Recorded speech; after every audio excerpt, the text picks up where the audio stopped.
All right. Good evening. Welcome to the Malava Malka edition of the Daf Yomi, hopefully our monthly tradition. That's right. We'll be able to continue, and also is a good opportunity for us to get an extra night in for catch-up purposes. We get, if we can get 6 good days and evenings of Daf Yomi in, then we're going to be in good shape, back on target. So tonight's Daf and Pizza and Fries is sponsored by my father, Mr. Loiterman, Le'ilui Nishmas, Rabbi Reuven Stafford, Zechron Levracha, who was my Rebbe in 11th grade, 12th grade. How long ago was this? A long time ago.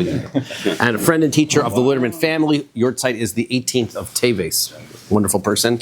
And the Shabbat have an Aliyah. And the Shabbat should have an Aliyah. We are discussing how the sections of the Korbanos get distributed. And we basically came on a generality or general rule, which was, if you can't do the avoda, you can't do the service, you can't get a piece, right? You have to be able to eat it in order to be able to get a piece, and the fact that you can eat it tonight is not good enough. You can't do the service right now. Then we said, but wait a second, what about the Balmum, the person who has a blemish? The Mishnah says he does get it, and we said, well, that's the exception to the rule. The Pasuk specifically says that a Balmum can get a portion, despite the fact that he can't do the service. Okay, so now the Gemara wants to know, boy, Reish Lakish says, Balmum v'hu tameh. Let's say he's got 2 disqualifications.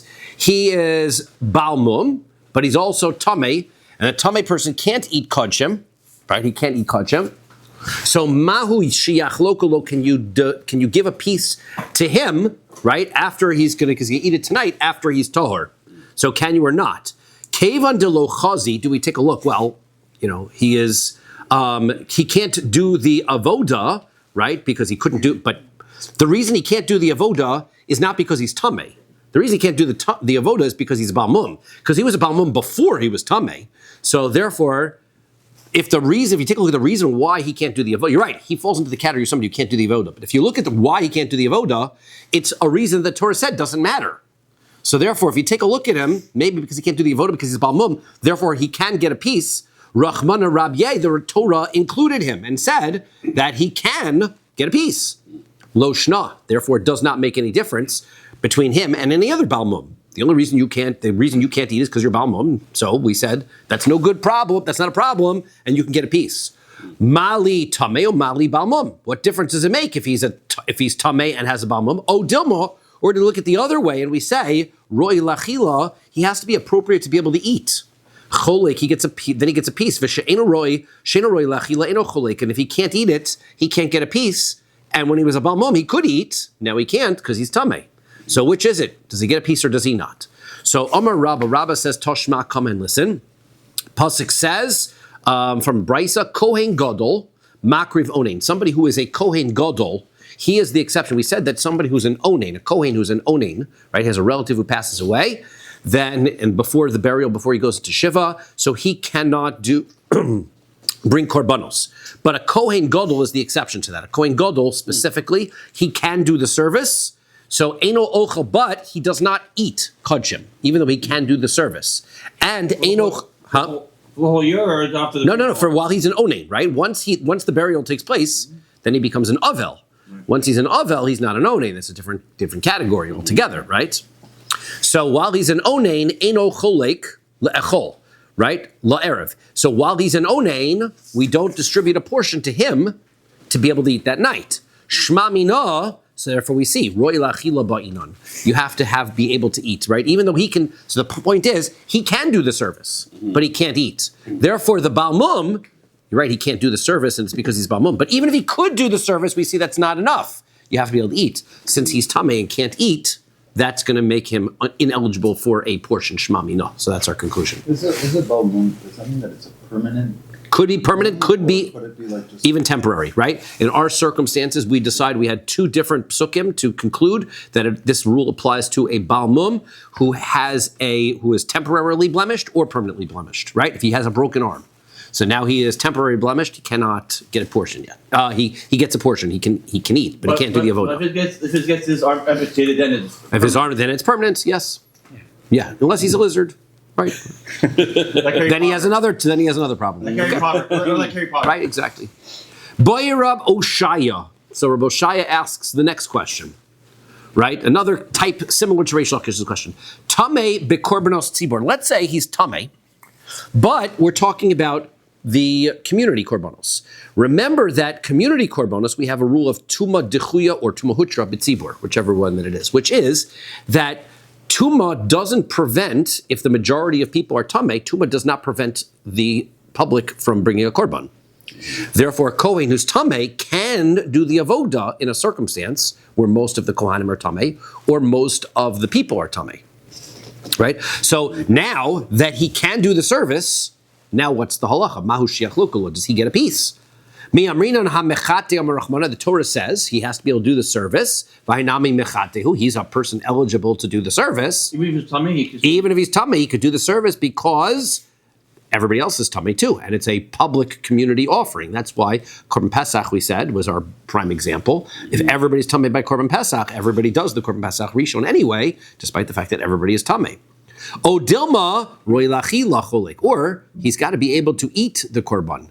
Tuma only allows you to do the service, not to eat it. Shein Roy Lachi Lacholik, he's not able to eat the Korban at the end of the day. If none of them could eat the korban, did you make it turn it into an ola?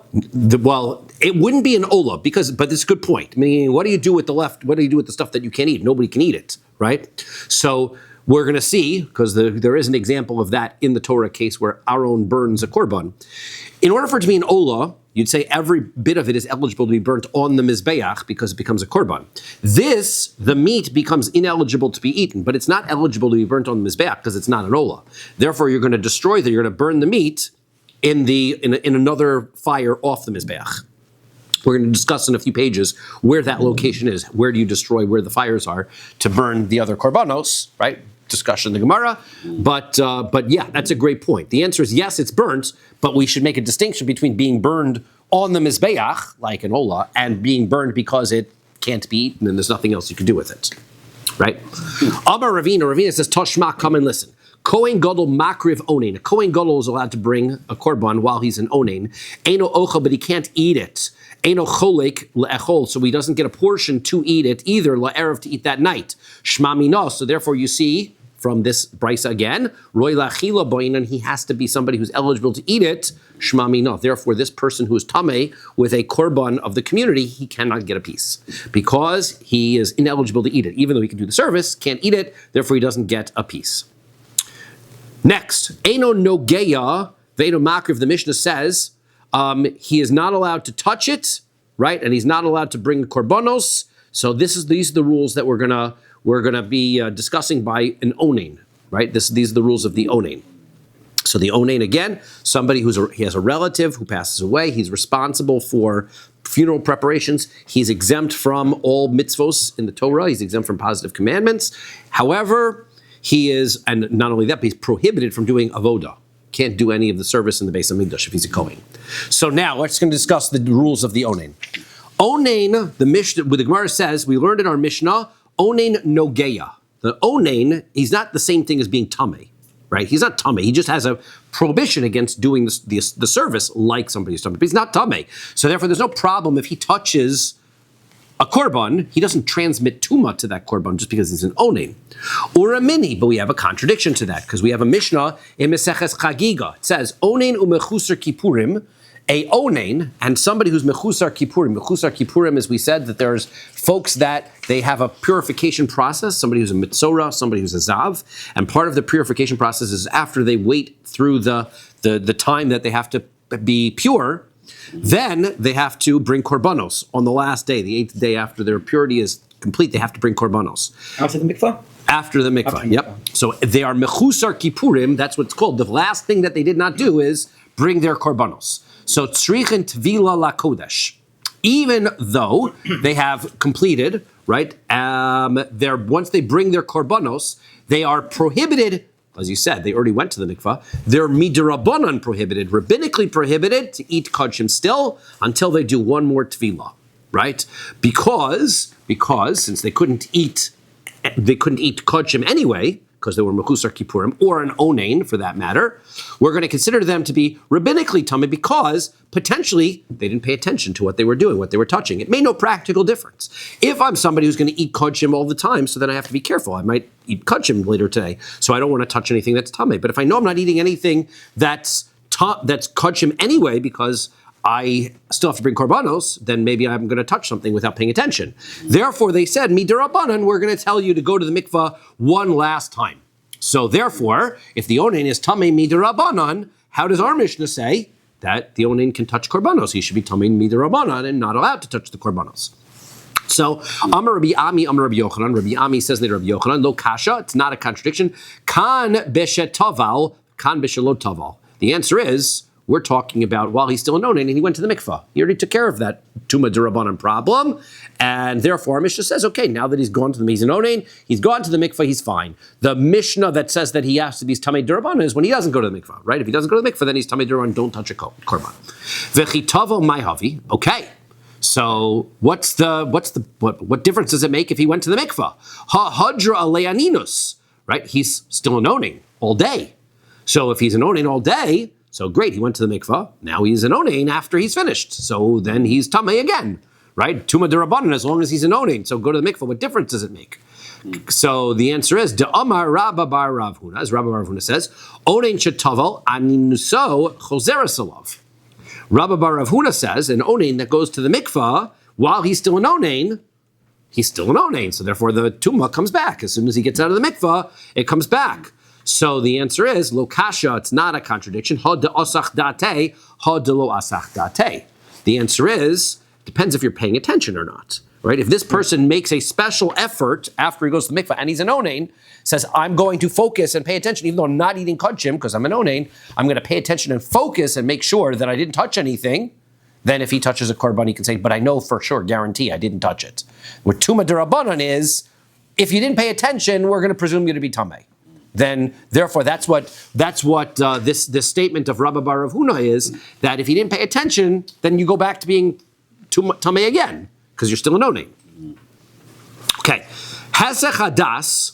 Okay, so the Gemara says, what kind of Hesech Hadas do we need to? But Hesech Hadas is a lapse of awareness. So what kind of lapse of awareness do we need, right, in order to consider him to get tamei?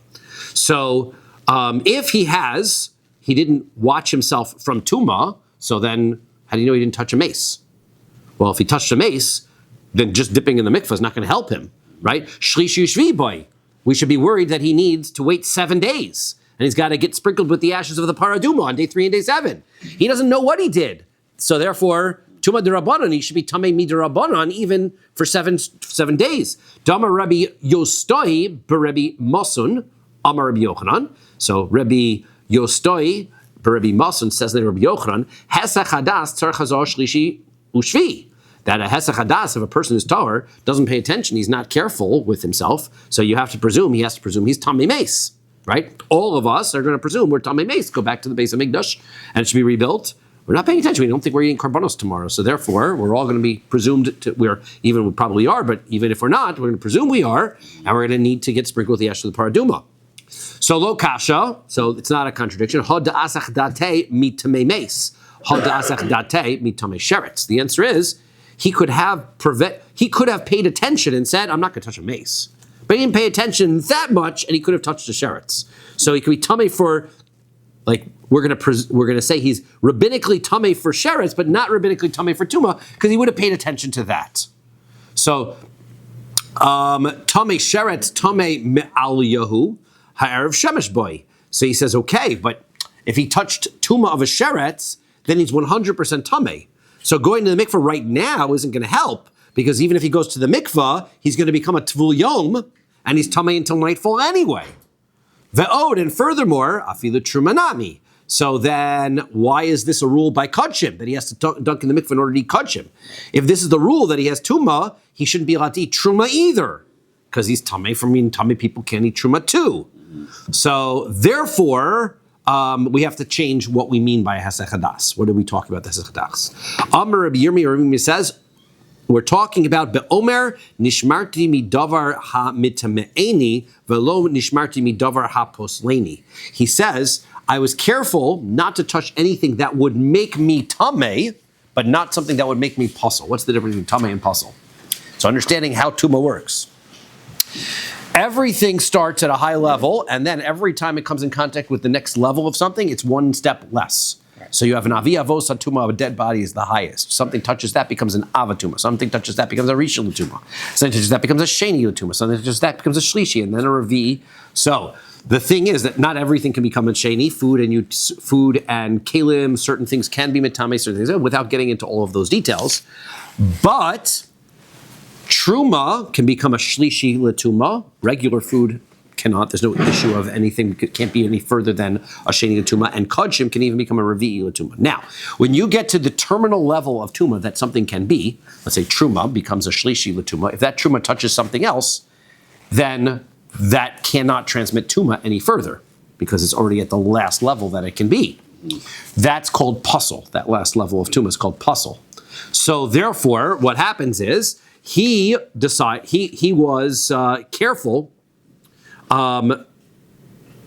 He was careful to guard himself from tuma doraisa that would keep him from needing to go to the mikvah and wait till nightfall. But he wasn't careful to guard himself from something that would create ipsul midirabanan that would prevent him from eating kodshim. Right? So let's see an example of something.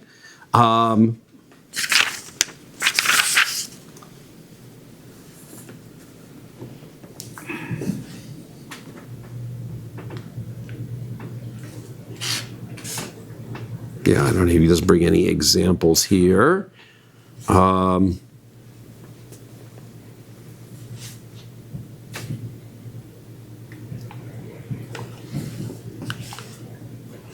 Okay, I'm not sure of any good example of it. I was going to say, like, at least we have a good example of what something would be like for that.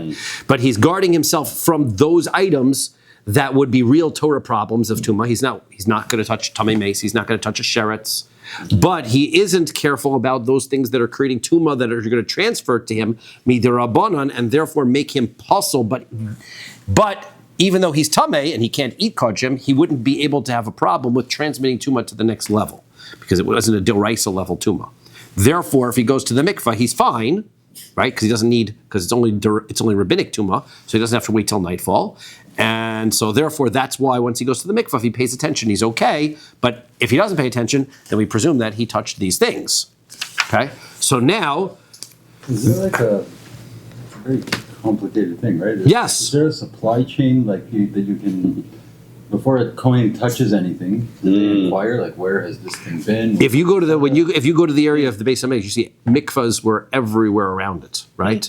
They basically made the Kohanim go through purification process before they came to work, right? It's like, just as a precaution, if you were not in the Beis Hamikdash for all this time, then we're presuming that you're tamei, and we're going to make you go to the mikvah, and we'll sprinkle all the Kohanim from the mishmar for.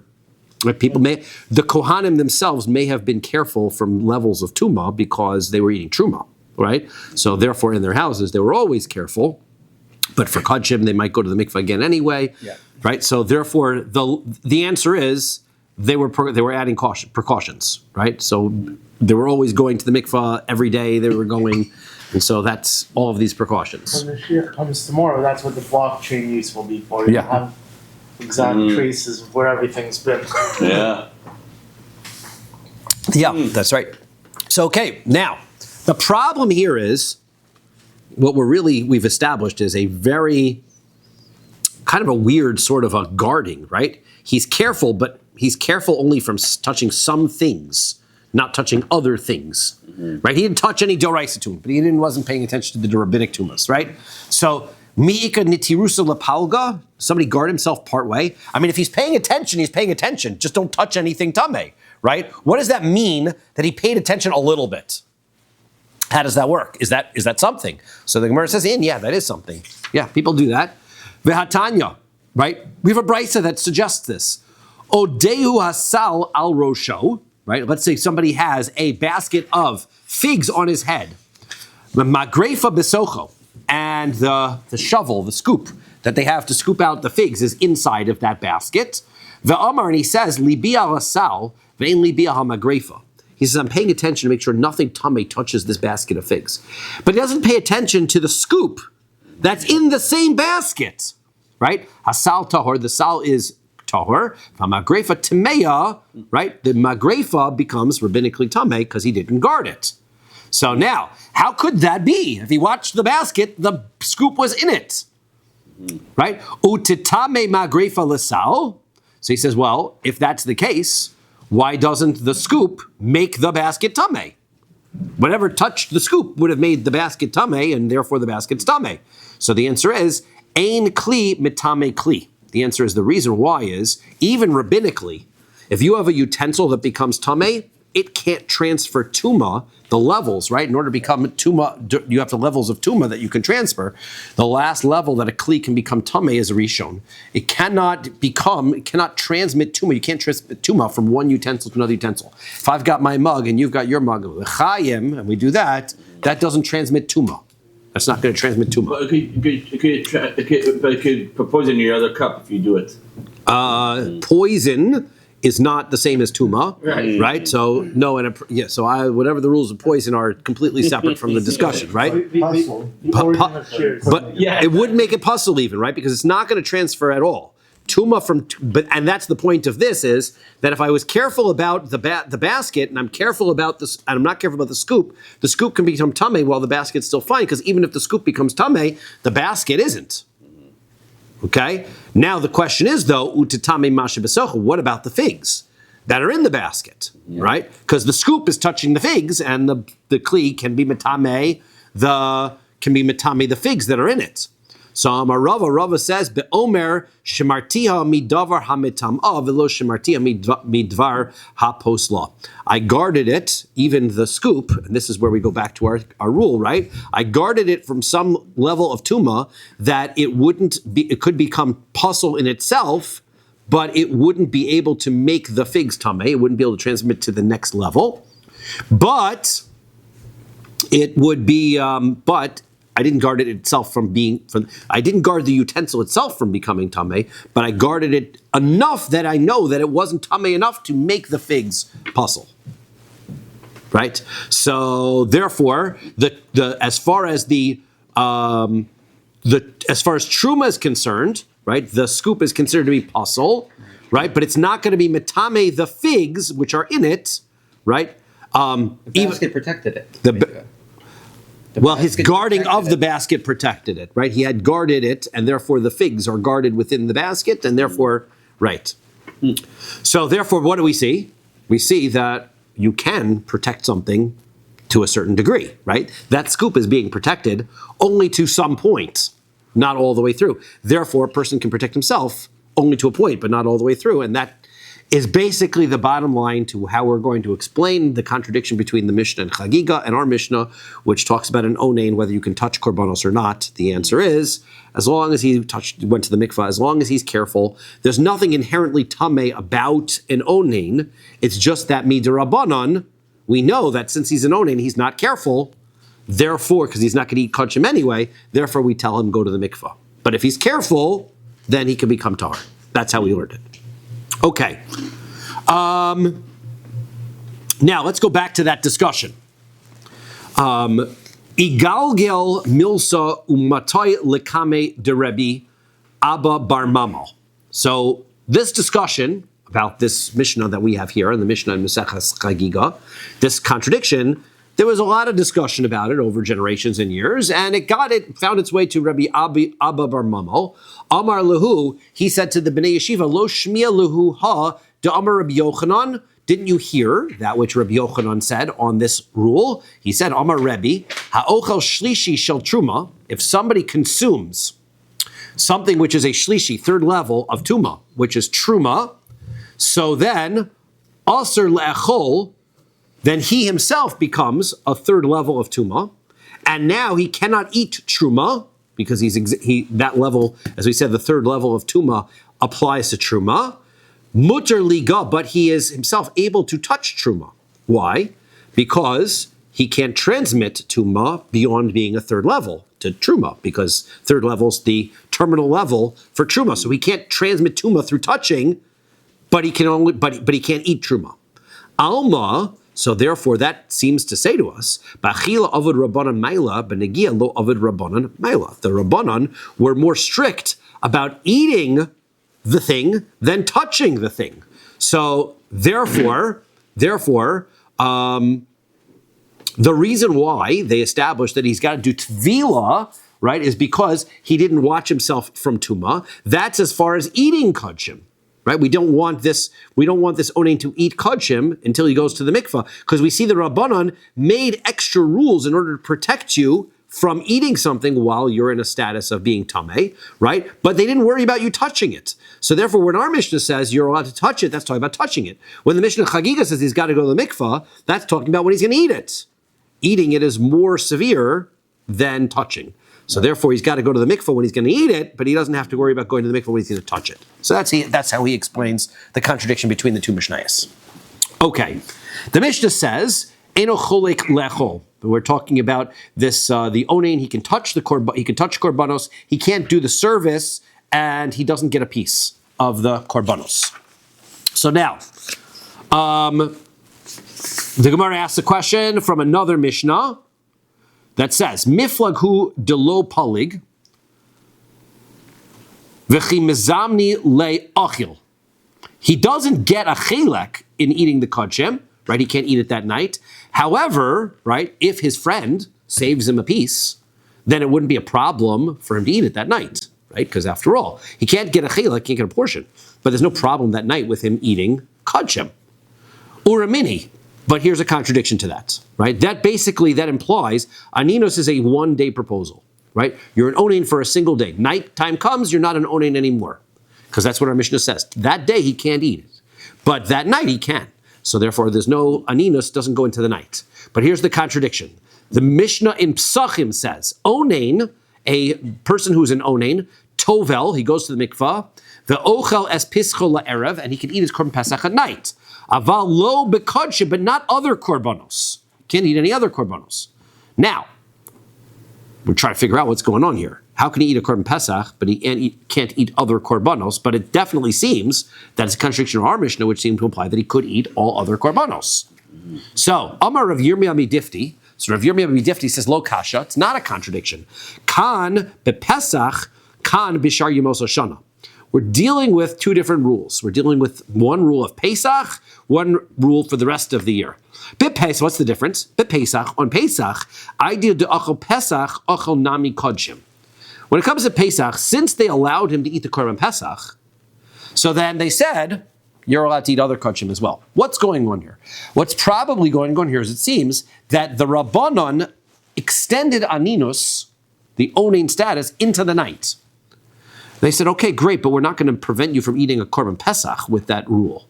Therefore, you're allowed to eat a Korban Pesach, even if you're an onain. We're going to ignore the D'Rabbanan rule of don't eat it, because eat the Korban Pesach. Now that we allowed you to Korban Pesach, it makes no sense that you shouldn't be allowed to eat your Korban Chagiga from Pesach or any other Korban. We decided at the night of Pesach, so therefore you can eat your Korbanos. But Bishar Yemos Hoshana, but on the other nights, de lo chazi, right? So he can't eat midirabanan. He's an onain midirabanan on a rabbinic level. He can't eat korbanos lo chazi, right? So therefore he can't eat it. Umay aval lo bekadshim. So now how do we explain the Mishnah Psachim? It says, but not kadshim. Aval lo bekadshim shel kol hashana. That means, it says he can eat the Pesach, but not kadshim. That means he can eat the Pesach and the kadshim of the rest of the year he cannot. But that night he's fine. That's how they interpret it. Okay. Ravasi says, I don't like to explain it that way. I'm going to tell you how I explain the distinction. Ravasi Amar lo kasha, it's not a contradiction. Kan shemes lo mes bar ba'asar, ve'ukvaro ba'ar ba'asar. You know how we have to take a look at there's different types of onains. Not all are the same. You could have a circumstance where somebody dies on the 14th and they bury him on the 14th. And if that's the case, right, they said, you're only allowed to eat Korban Pesach, not other kachim. The rabbinic rule was established, no other korbanos can be allowed other than a Korban Pesach. But usually if someone dies one day, don't you wait for the next day to do a funeral? No, you don't have to. Right, try to bury as soon as possible. Right, as soon as possible. The only reason to delay is if you're going to get relatives and it's for kavod mace, but you want to do as fast as possible. Kan shemes lo mes b'shlosha. The other circumstance is if the person died on the 13th, ukvaro barbasar, and he got buried on the 14th. If that's the circumstance, yom kivura lo tafis leilo, then the day of his burial isn't rabbinically prohibiting anything that following night. That aninus of the day of the 14th is a lesser level of aninus because the person didn't die on that day. He died the day before, and therefore it's midirabanan. Therefore it's only dirabanan, and therefore that night afterwards, even midirabanan, it doesn't count, and therefore he can eat all kachim that night, and that's the distinction. Okay, so now Mantana, who is the one who says aninus laila midrabanan? Who's the opinion who holds there is such a concept of being an onain, that the Rabbanan extended being an onain to the following night after the person died, right? Rabbi Shimon, it's Rabbi Shimon's opinion. Tanya, as we learned in a brisa, aninus laila midivrei Torah divrei Rabbi Yehuda. Rabbi Yehuda holds that an onain is actually prohibited even from the Torah. Well, if it's from the Torah, that we didn't have any of those opinions in our Mishnayos that we've been discussing up until this point, because according to that, you wouldn't even be able to eat a Korban Pesach, right? Then couldn't eat anything, couldn't eat Kodshim, couldn't eat Korban Pesach, because it would be Doraisa, you couldn't eat it, okay? That's what Rabbi Yehuda holds. Rabbi Shimon says, Eino midivrei Torah, elo midivrei Sofrim. It's not midoraisa that you're an onain the next night, it's only rabbinic. Teda, you should know that, Sharei Amru, onain tovel, you should know that because the Chacham said in Mishachas Psachim that an onain goes to the mikvah, ve'ochas pischol la'erev, and he can eat his Korban Pesach at night, aval lo b'kodshim, but not other korbanos. If it was deoraisa, how could he eat his Korban Pesach? So, the Sava Rabbi Shimon, aninus laila midrabanan. Wait a second. How could we say, even though he says it explicitly, how could we say Rabbi Shimon holds that aninus at night is rabbinic? Vatanya, we go to Brisa. Rabbi Shimon says, onain eno mishaleach korbanosov. An onain is not allowed to send his korban to the Beis Hamikdash to be done by somebody else, right? Because he's going to be okay to eat the korban mailav afilu bepesach. Are we not even saying his Pesach? So meaning, he's an onain today, the 14th. He knows that he's allowed to eat it at night on the 14th, is the night of Pesach, right? As soon as Pesach starts, because it's only rabbinic. And therefore, what should he do? He should tell his friend, do me a favor, bring me the Korban Pesach, I'll be part of your group, right? Korban Pesach. And then tonight I'll join you, right? But he's not allowed, according to Rabbi Shimon, he's not allowed to do that. Why not? If Rabbi Shimon, you just said it's D'Rabbanan, he should be allowed to do that. So why not? So the answer is, lo, lebar mi Pesach. He says, no, we're talking about every korban besides Korban Pesach. In other words, this rule, this rabbinic rule, was established that he can't send korbanos to the Beis Hamikdash for every korban minus a Korban Pesach. Korban Pesach he can still eat because it's D'Rabbanan and the rabbis permitted you to eat Korban Pesach. But all the other korbanos, they said, you know what? Don't send korbanos to the Beis Hamikdash to eat that night after your onain. We're going to be strict. Okay, Vatanya. Now, here we're going to say that we have a brisa that's clear that Rabbi Shimon says that he can't, that an onain can't bring a Korban Pesach. So this brisa says, Rabbi Shimon says, shlamim, right? We've got a korban. Why is it called a shlamim? Kishu sholem mevi, veno mevi kishu onain. It's called a shlamim because he can only bring it when he is full and complete and ready to bring a korban, not while he's in onain. Can't bring it while he's in onain. Now, minayin lerabos es hatoda. How are we going to know that this rule also applies to a korban toda? So, mira be'ani es hatoda shekein ne'achelos besimcha kishlamim. The answer is because a korban toda is a happy offering. We do it at Thanksgiving. We say thank you to Hashem. So that's like a shlamim. Minayin lerabos es ha'ola. How do I know this also applies to a korban ola? Mirabani say ola shekein ba'a beneder ubenedava kishlamim. Because an ola is also a donated offering, just like a shlamim is. So therefore it has the same rules. Can't bring it while you're an onain. Minayin lerabos bechor u'maiser v'pesach. How do I know to also include firstborn animals, 10th animals, and also the korban pesach? Mirabani bechor u'maiser pesach shekein einon boyin al chet. These don't come for sins. They're not korban chatos offerings. Therefore, they're like a shlamim. And therefore, he says that just like a shlamim, you can't bring them while you're an onain. And you can't, so now, minayin lerabos chatos osham. How do I know then to include also chatos and osham can't be brought while you're an onain? Talmud Lomar, the pasuk says, zevach, if it's a zevach shlamim, any type of animal korban. Minayin l'rabos ofos. Now, how do we include the bird korbanos also, and the menachos, and also the mincha korbanos, the meal offerings? V'hayayin, if he wants to donate wine. V'eitzim, let's say he wants to donate wood as a korban. V'alavono, or incense.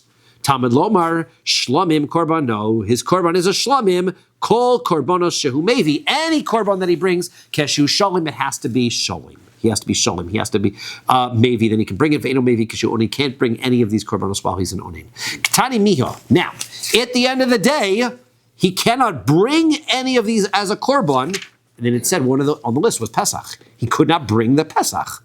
If it's Durabon, he should bring it and he can eat it that night. Why is it he's not allowed to bring it? Summer of Chisda, Pesach Kedei Nasbe. We've had this before. Sometimes things get thrown in because they're groups, meaning Bechor, Meiser, and Pesach have very similar halachos together. So as a group, once he was really the Tana, the Brisa was really talking about the Bechor and the Meiser that he couldn't bring while he's an Onain.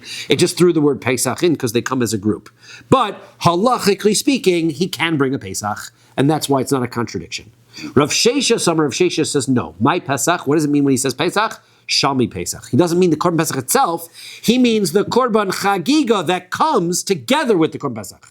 You can't eat the korbanos. You're supposed to eat an ala sova while you're satisfied, right? So what do? You bring other korbanos together, right? You have to bring your korban re'iyah, and you have to bring your korban chagiga. When we learn Maseches Chagiga, we'll learn you're going to bring your own shlamim, and you sit around, you have a meal, you eat your korban shlamim. The dessert is the korban pesach. Right? After you finish eating your steak, you have a steak for dessert.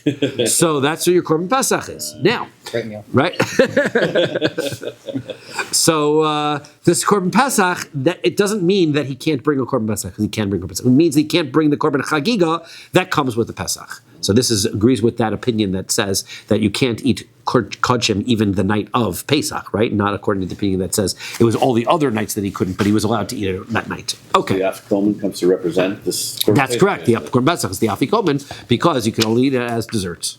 Okay. Ihachi, if that's the truth, if that's it. Of course, with that, you have to eat by a certain deadline. Yeah. You have to eat by a certain deadline, just like the Korban Pesach, right? Ihachi, if that's true, Hainu Shlamim.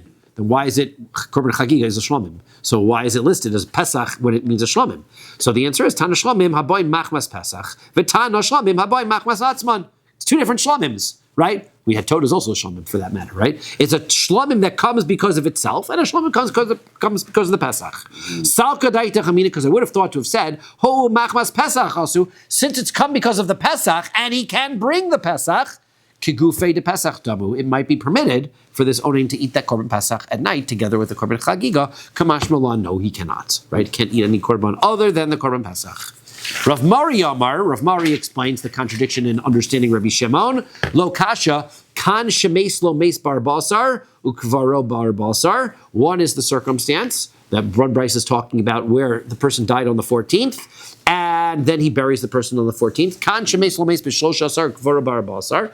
And one is where the person dies on the 13th, and they bury him on the 14th. Mes lo mes bar basar, if the person died on the 14th, ukvaro bar basar, and they bury him on the 14th, then Yomisa, then that's the day of the death. That's Deoraisa. Tofes Leilo Mi Deoraisa, he holds that actually Aninos is actually a Deoraisa rule.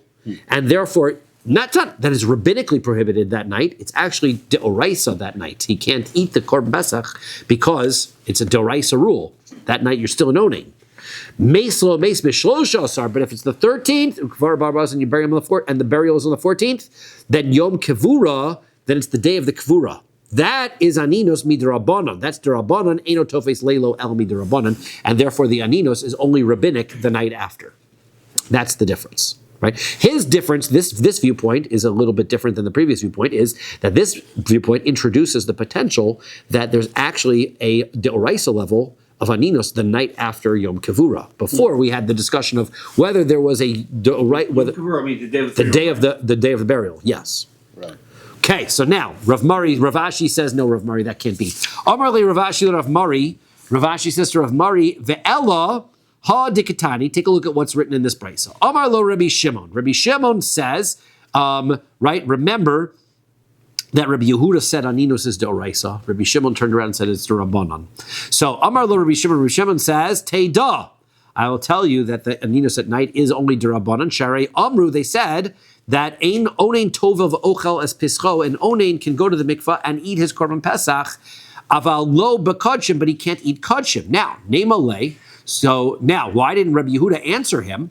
Kamina lach ana yom misa d'oraisa. You're talking about the rabbinic version of aninus. That's the day of the funeral, not the day of the death. And I'm talking about d'oraisa. So we're talking about two different things. So we're not having an argument. We're agreeing. We're just talking about two different things. So yom misa d'oraisa, the day of the person actually died, that would be d'oraisa, Torah level. The amart li yom kivura, and you're going to tell me about the day of the burial, which is midrabanan. So kasha, that's a problem with Rav Mari's explanation. Why? How do you understand how Rabbi Yehuda and Rabbi Shimon are having a conflict? They're not really. Mm-hmm. So fair point. So now, Abaye Amar Lo Kasha. Abaye tries his hand at trying to answer this as well. He says not a contradiction. Kan shemes kodem chatzos. It all depends when the person dies, right? If the person dies, we're talking about the day of the death, but the person died before noon, right? So kan shemes leachar chatzos, and the other is after chatzos. What difference does it make?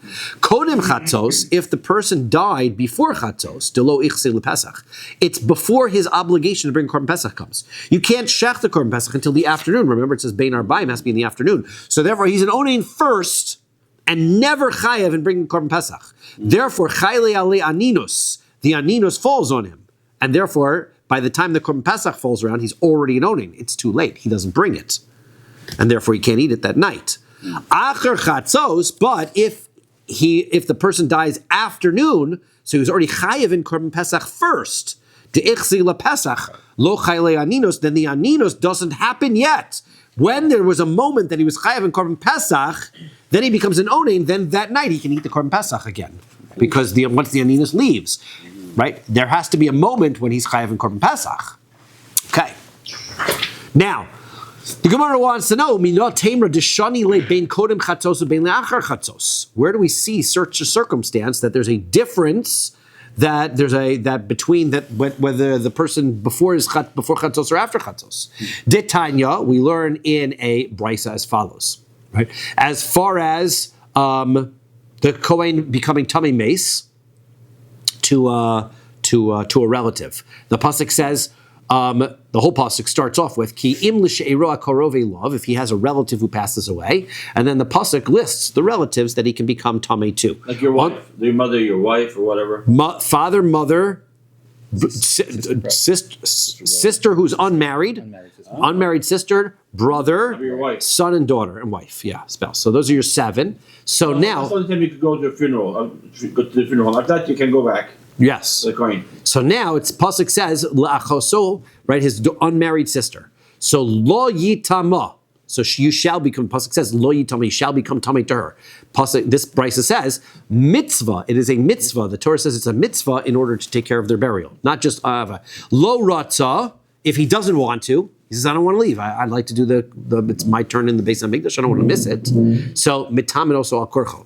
We force him. Make him tamei. Yeah, you don't get out of that, right? Umaisa b'Yosef HaKohen, there was a story with Yosef the Kohen, Shemesa ishto b'erev Pesach, his wife died on Erev Pesach. He didn't want to leave. He's here, everybody's doing all the stuff. But lo ratzali tamei, he didn't want to become tamei. He says, I could take care of the funeral, whatever. Right, he didn't want to. V'nimnu achav HaKohanim, the Kohanim took a vote, v'tim uhu bal korcho, and they forced him. They made him bal tamei against his will. That's what you got to do. And they took care of it. Now, Uraminhu. Here's the contradiction, okay? La'achoso, the pasuk says that he's going to become by a nazir. Nazir has the similar things. By his father and his mother, his brother and his sister, he cannot become tamei, right? Now, he cannot become tamei even to those close relatives. So, ma Talmud lomar, so what is the pasuk telling us?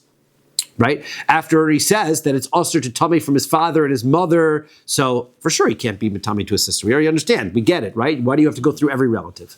So, Haresha halach, here's what it's telling us. Haresha halach lishchotes pischa. This guy is on his way. He's a nazir. He's on his way to the Beis Hamikdash to bring his korban pesach. Lamul es beno.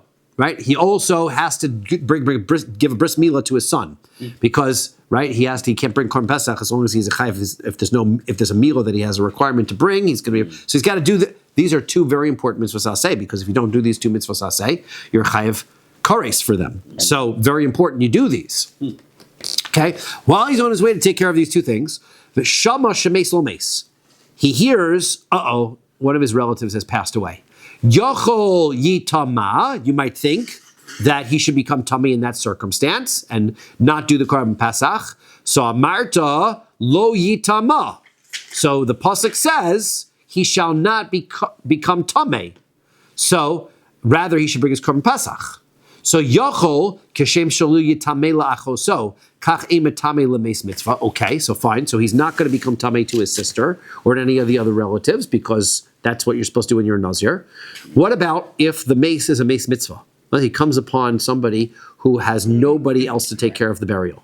So now Talmud Lomar, the pasuk says ule'achoso, only to his sister, meaning la'achoso hu de'enu metame. Your sister, you cannot go to the funeral. Aval metame hu lemes mitzvah, but you know who you can? A mace mitzvah. So therefore, even though he's going to take care of korban pesach, he has to stop and take care of this mace mitzvah. When there's no one else around for a coin, the dealers are allowed to do a mace mitzvah? Sorry? If the coin's walking and there's no one else around.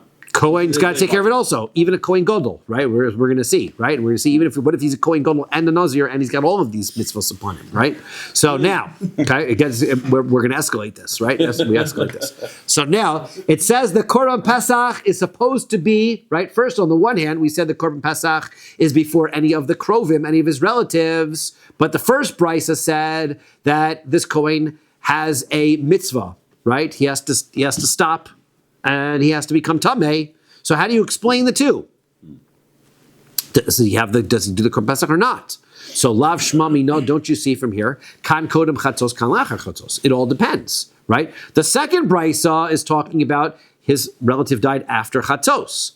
Therefore, he was already obligated in the korban pesach first. Right. So therefore, he's got the tuma is pushed off. He's got to take care of the mitzvah that he was in the middle of. But the first brisa of Yosef HaKohen, his wife died before Chatzos. So therefore, that's why his aninos took place first, and he's got to take care of that. Chatzos Hayom, right? This is during the day, right? Because the Purim Pesach is brought during the day. Good question.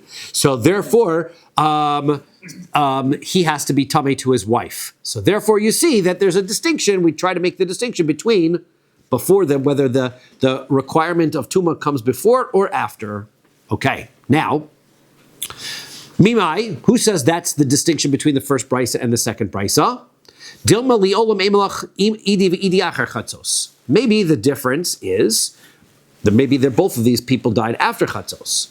V'ha Rabbi Yishmael v'ha Rabbi Akiva. Maybe this argument about whether he goes back for the funeral or not is dependent on the opinion of Rabbi Yishmael versus Rabbi Akiva. De Tanya, we learn in a brisa, lo yitama. The pasuk says, "You shall become tamei to her." Rishus. Rabbi Yishmael says, you don't have to if you don't want to. It's a permission. You're allowed to if you want to. Rabbi Akiva Omer Chover, Rabbi Akiva says you have to. So maybe that's the discussion between the two brises. Rabbi Yosef, they forced him because they voted. They held like Rabbi Akiva. Right. So they forced him. This other brise is talking about Rabbi Yishmael's opinion. So this Nazir doesn't have to go back. So lo salka daitach. No, don't think that way. Dereisha dahi Rabbi Akiva katani lo. Because the first part of that brisa, which talks about the Nazir, is Rabbi Akiva himself. So therefore, that brisa, which talks about the Nazir having to go, not having to go back, is Rabbi Akiva's opinion.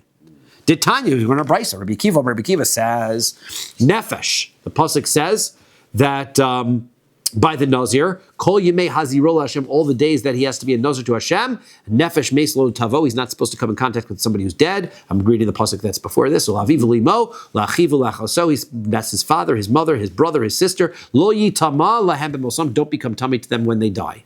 So Nefesh, the pasuk says Nefesh. Nefesh elu hakrovim. So when the pasuk says Nefesh, that's his relatives. He's not allowed to become tummy to anybody. His Nefesh, that includes krovim.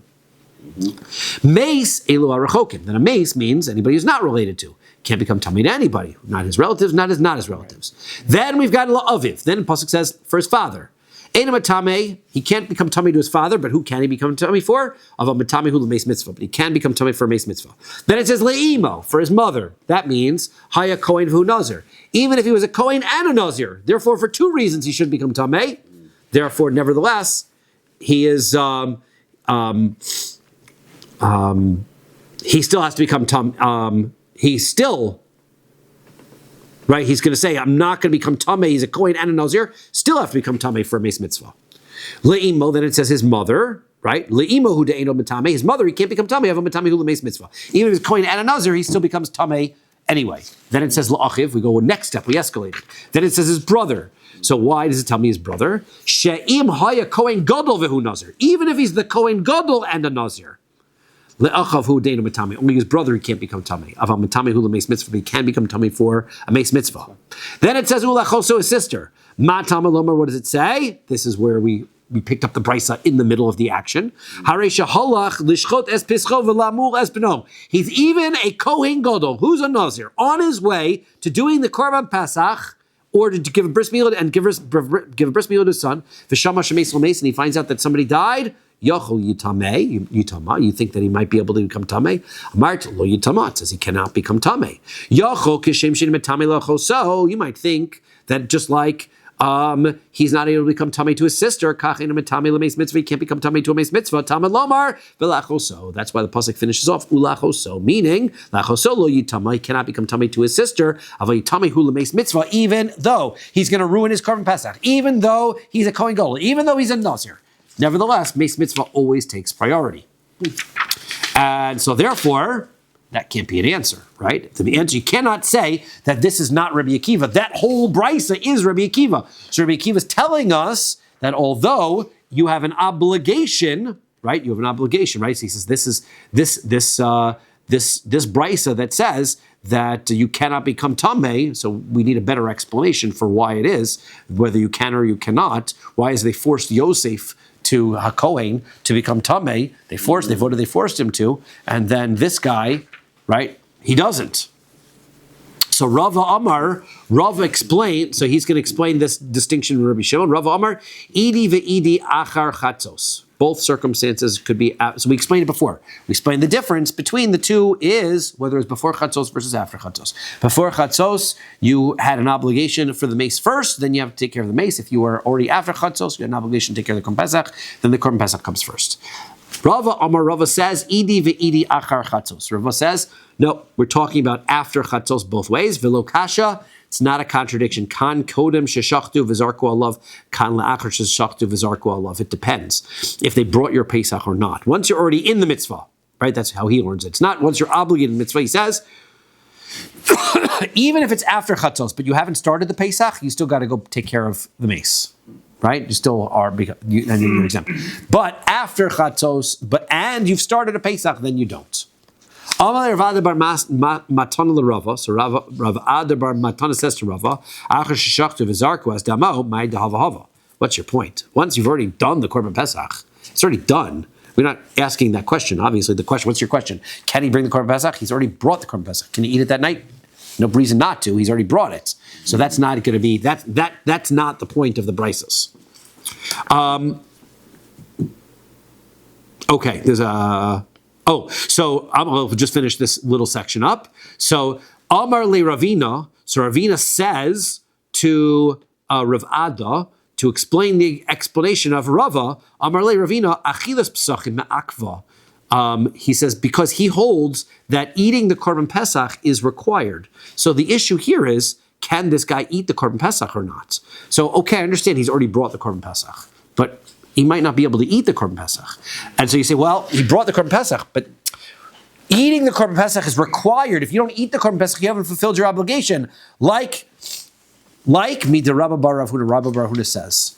Rabbi Rav Huna says, Amar le, tzayis meide kamar loch rabach. He says, right, he says, you should pay attention to what it is that your teacher said about this halacha, because he's already answered your question. So I think we'll stop here. We'll pick up what the Rabbi Bar Rav Huna's point is and how he holds about the requirement to eat the Korban Pesach. My But- Rabbi Bar Huna, right? Yeah, The Tanya yeah. we're up to, right? My de Rabbi Bar Rav Rav Huna. Huna, okay. Yeah, that's what we'll start. Exactly. Because it's going to continue on for a little bit, but we'll